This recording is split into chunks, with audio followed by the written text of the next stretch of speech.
Good evening, everybody.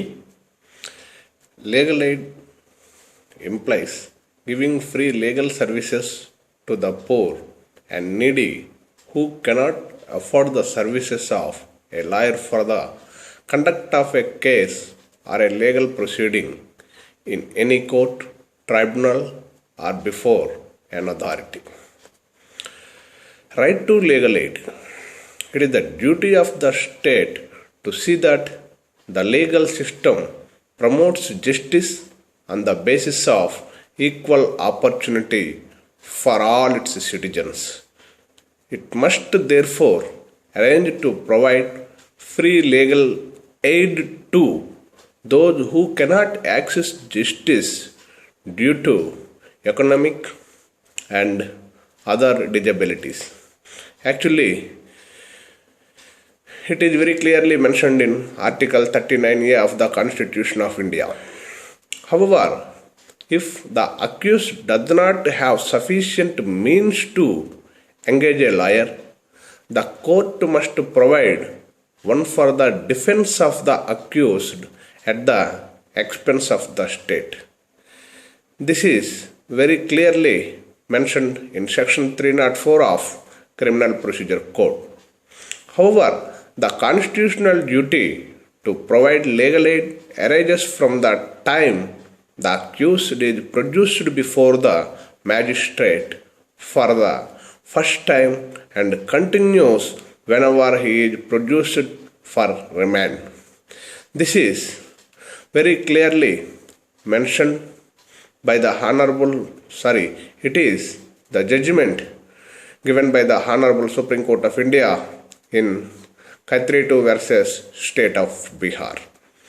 However, a person entitled to appear against his or her sentence has the right to ask for a counsel to appear and argue the appeal. This is the judgment of Supreme Court of India in Madhav DVRao House Court versus State of Maharashtra. And also, it is very clearly mentioned in Article 142 of the Constitution, read with 21 and 39A. However, the duties of the police and the courts. The police must inform the nearest legal aid committee about the arrest of a person immediately after such arrest. This is in the judgment of Syllabus versus State of Maharashtra. The magistrate and sessions judges must inform every accused who appears before them and who is not represented by a lawyer on account of his poverty or indigence that he is entitled to free legal aid services at the cost of the state. Failure to provide legal aid to an indigent accused, unless it was refused, would mutilate the trial. It might even result in setting aside a conviction and sentence. This is the judgment of Honorable Supreme Court in Sukhdev versus Union Territory of Arunachal Pradesh. However, if we are going to know about the services offered by the Legal Services Authority, payment of court and other process fee, charges for preparing, drafting and filing of any legal proceedings, charges of a legal practitioner or legal advisor, cost of obtaining decrees, judgments, orders or any other judgments in a legal proceeding, cost of a paperwork including printing, translation, etc. When can legal services be rejected means if the applicant has adequate means to access justice, does not fulfill the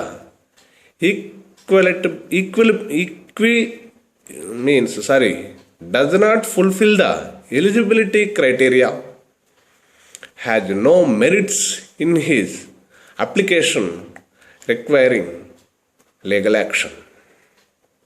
However, who is entitled to free legal aid means a person who is a member of the scheduled caste or tribes, poor, with an annual income of not more than 50,000 for cases in the Supreme Court and 25,000 rupees in other courts, a victim of trafficking in human beings or beggar, disabled, including mentally disabled, a woman or child, a victim of mass disaster, ethnic violence, caste atrocity, flood, drought, earthquake, industrial disaster, and other cases of undeserved want. However, an industrial workman in custody, including protective custody, facing a charge which might result in imprisonment. It is according to Khatri 2 versus State of Bihar case by Honorable Supreme Court of India. However, unable to engage a lawyer and secure legal services on account of reasons such as poverty, indigence, and incommunicado situation. In addition to the above, legal service may be granted in cases of great public importance, special cases considered deserving of legal services. In the same way, the legal services be withdrawn. When can the legal services be withdrawn means the legal services committee can withdraw the services if the aid is obtained through misrepresentation or fraud, any material change occurs in the circumstances of the aided person, there is a misconduct, misbehavior, or negligence on the part of the aided person, the aided person does not cooperate with the allotted advocate, the aided person appoints another legal practitioner, the aided person dies except in civil cases, the proceedings amount to misusing the process of law or of legal services. However, cases for which legal aid is not available means cases in respect of defamation, malicious prosecution, contempt of court, perjury, etc. and proceedings relating to election, cases where the fine imposed is not more than 50 rupees, economic offences and offences against social laws, cases where the person seeking legal aid is not directly concerned with the proceedings and whose interest will not be affected if not represented properly. And also, there is a provision for recovery of the aid. Where legal aid services are withdrawn, the committee is empowered to recover the cost of legal services granted. In the same way, if you want to know about whom to approach for legal aid means, the person who needs free legal aid can approach the legal services authority at any level, national, state, district or taluk. The request can be made to the senior civil judge nominated as the chairperson of the mandal or taluk legal services authority, the secretary district legal services authority at the district level, the secretary high court legal services committee at the state level, the secretary Supreme Court legal services committee at the higher level. However, the member secretary of the State Legal Services Authority, the magistrate before whom she or he is produced, or the custodial authorities if under detention. How to approach means a written application can be made to the concerned authority where the person cannot read or write. The Legal Services Authority will record his or her statement along with thumb impression. Such a statement is treated as an application. The person who claims legal aid has to file an affidavit of his income. This is compulsory. And steps involved in the process. What are the steps involved in this process means the eligibility criteria and the merits of case are examined. If the application for legal aid is rejected, reasons shall be duly recorded and also informed to the applicant. The applicant has the right to appeal before the chairman for a decision against such rejection. And duties of the aided person.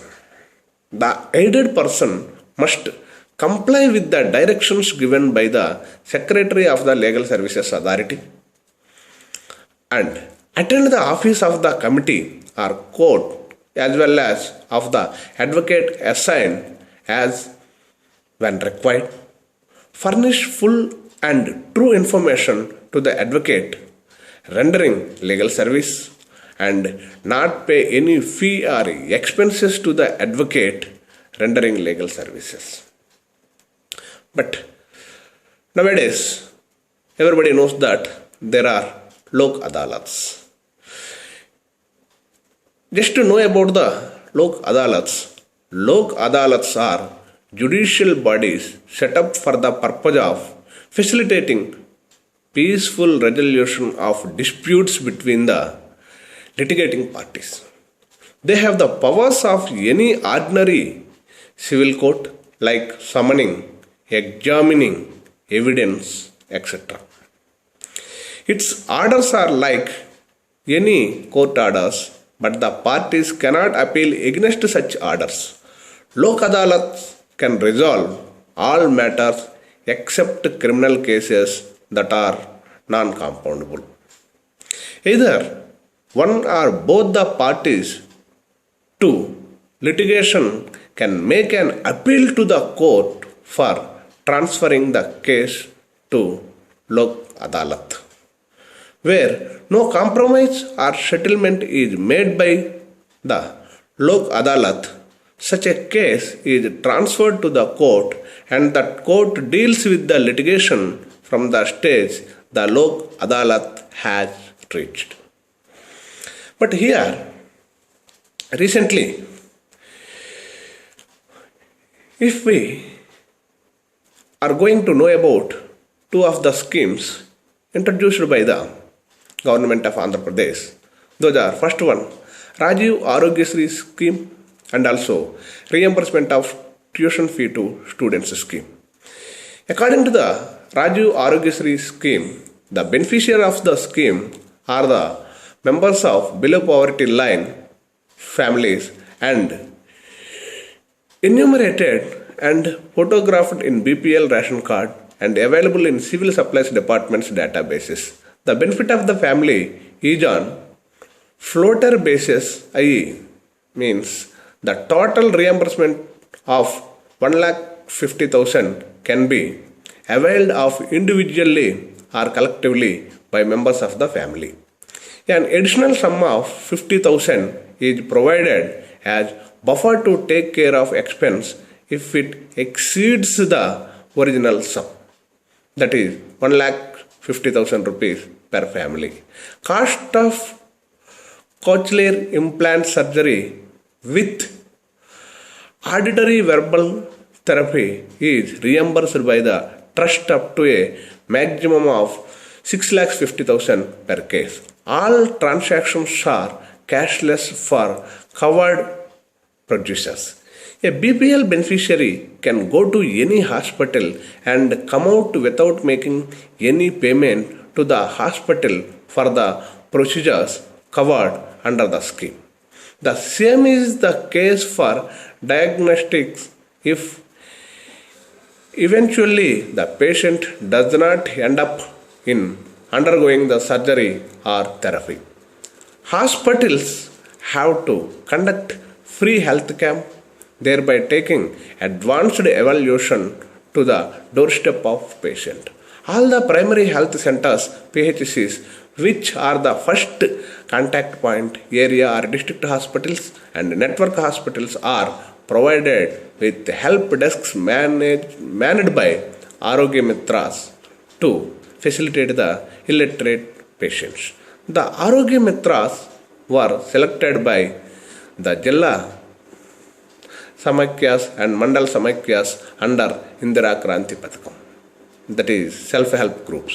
However, if you are going to know about the reimbursement of tuition fee to the students scheme, there is a GIFO for sanction of post-matric scholarships and reimbursement of tuition fee and special fee for all the eligible students belongs to BC, SC, ST minority communities. Differently abled students admitted by the state agency category A seats at different levels in various professional and non-professional courses offered in government or university and private unaided minority or non-minority institutions in the state. The eligible students claiming for tuition fee and special fee reimbursement shall apply to the principal of the institution where they are studying in the format prescribed by the department concerned before the cut-off date. The principal of the institution shall forward the application duly authenticated with his signature and stamp of the institution to the authorities concerned. Hence, I am requesting the state of Andhra Pradesh to grant liberty to the beneficiaries who are entitled to free legal aid to go to any of the advocate of their choice or legal service authority, as same as the facility provided to the beneficiaries of Rajiv Arogya Sri and reimbursement of tuition fee to students schemes. Otherwise, there is a big doubt in the beneficiaries who are entitled to free legal aid that even if we go to the legal services authority, it will take very much time for the procedure. Hence, already the state is successfully implementing two schemes named as Rajiv Arogya Sri scheme and also reimbursement of tuition fee to students scheme. Hence, once again, I am requesting the state of Andhra Pradesh to grant liberty to the beneficiaries who are entitled to free legal aid to go to any of the advocate of their choice or legal services authority, as same as the facility provided to the beneficiaries of Rajiv Arogya Sri and reimbursement of tuition fee to students scheme. And after that, the state can reimburse the fee to the advocates, those who are selected by the beneficiaries. Thank you very much.